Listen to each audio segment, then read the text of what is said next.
Bapak ibu kan figur otoritas di kelompoknya. Tapi kadang Pak, tim juga resisten dengan kita. Bapak udah kelamaan lah ceramahnya Pak, udah capek saya, udah bosen saya. Kan mungkin dalam hati mereka begitu, betul ya? Maka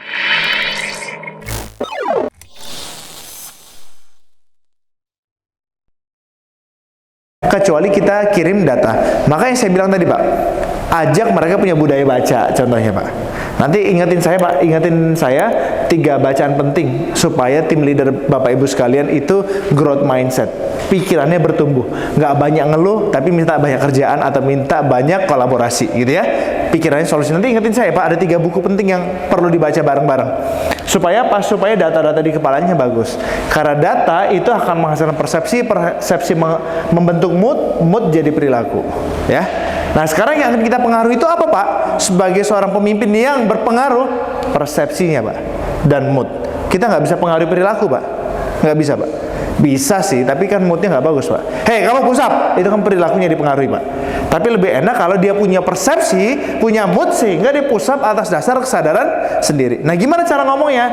Pertama, diingat-ingat ya, dilihat modulnya. Jadi ada 5 langkah menembus filternya. Yang pertama adalah repetisi, sesuatu yang diulang-ulangi. Contoh sesuatu yang diulang-ulangi apa? Tadi kalimat checklist ini. Ingat ya, checklist. Ingat, checklistnya itu harus dijaga. Ingat loh, checklist. Nah gitu. Sesuatu yang diulangi akan masuk ke bawah sadar. Sama seperti kita ngafal materi dulu ya, masuk ke pikiran bawah sadar karena kita ulang-ulangi. Yang kedua, udah jelas, figur otoritas. Bapak ibu kan figur otoritas di kelompoknya. Tapi kadang Pak, tim juga resisten dengan kita. Bapak udah kelamaan lah ceramahnya Pak, udah capek saya, udah bosen saya.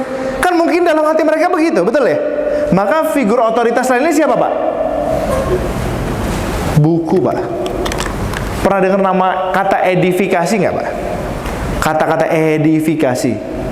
Edifikasi itu memindahkan kekuatan ke pihak ketiga di luar kita.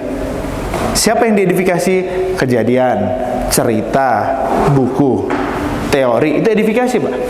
Sekarang kalau misalnya saya bilang ke Bapak Ibu, ini saya bongkar Pak, menurut teori Albert Mehrabian, bahasa tubuhnya harus benar Pak. Itu penelitian Pak, ya kan? Kuat ya jadinya, lebih kuat karena ada rujukan ya, ada pihak ketiga yang lebih kuat dibandingin Henki Yuliansyah.